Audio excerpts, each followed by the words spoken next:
Okay, so you've convinced me. I know that I need Yep. an assistant. I'm gonna hire. How do I hire? Where do I start? Where do I go? Yep. So if anybody wants some like specific stuff, I've got some great, easy, free stuff I can give you. Just send me a DM on Twitter. Yeah. But I can broadly talk about kind of how I do it, which is for me, I would go to onlinejobs.ph. It's a job Okay. board for folks from the Philippines.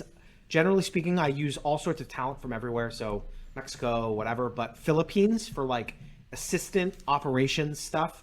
It's culturally a really good fit with Americans. It's just like a best practice. Okay. Um, they just What other countries do you they're recommend? What, like what other ones do it you work depends with? on it depends Sure. on your task, right? So Yeah. anything with like coding and technology, Eastern Europe, right? Yeah. So Estonia, Croatia, Ukraine, great coders and like, hey, I need this little Microsoft Excel formula built. Eastern Europe all day. Yeah. Anybody who you need time, if you need a ton of like time zone coverage, South America, right? Because they're in our time zone. Right. Now, a lot of times Philippines folks will work U.S. hours, but there's issues with that, which we can talk about. So, Central South America, great for time zone based roles, right? Yeah. Philippines, back office, finance. So all my bookkeepers, my accountants, all those folks are based in the Philippines. They're super smart. They're have master's degrees. Like they're incredible, and Right. because of the wage difference, they're incredibly affordable. But they're upper middle class in the Philippines, right? Right. So I'm paying a full time accountant. My full time accountant right now, based in the Philippines, $1,500 a month, has a master's degree, and she's upper middle class, and she's freaking incredible. Balance sheet reconciliations, P&Ls. Now she doesn't do wires, right? Like my Sure. CFO does that, but she reconciliations, freaking, and she's full time. It's incredible. Yeah. It's Right. great. So those are the countries I do it from. So onlinejobs.ph for like an assistant role. The guy, John Jonas, the founder, super smart guy. Him and I are email buddies. He's got some free resources there on like how to use folks from overseas. But And who's John broadly Jonas? speaking, Sorry. he's the founder of onlinejobs.ph, Okay. which is that job board for finding folks in the Philippines. Gotcha. Create a job post, be very kind of specific as to what you need. Don't have what we call like superstar syndrome. They need to know construction, and they need to be cheap, and they need. It's like let's be realistic here. So Sure. I would say just like all-purpose assistant needed. Some familiarity with technology is good. Can-do attitude, coachable. Yeah.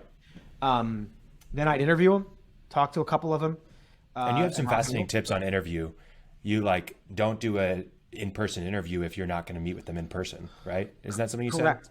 Yeah. Yeah. So basically, one of the things that I do is it depends on the role, but if I don't want to manage them via Zoom, why would I interview them via Zoom?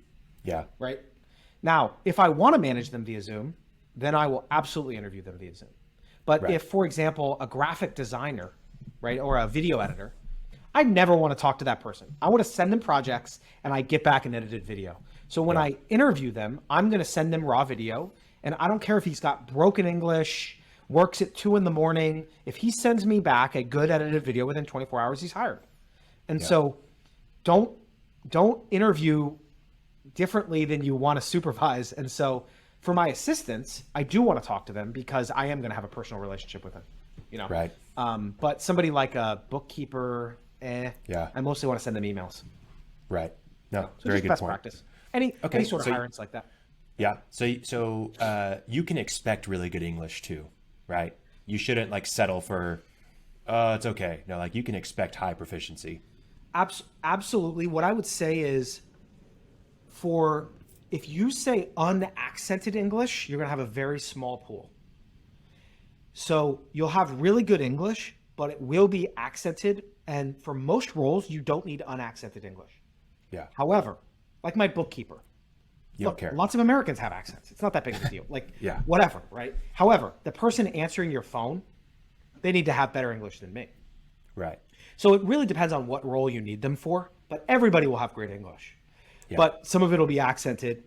Maybe their written English is better than their spoken English. Like I look at my Arabic, right? Like if somebody tried to speak to me in Arabic, they'd be like, "John's an idiot." I'm like, "No, it's my like third language." right? Yeah. So be patient.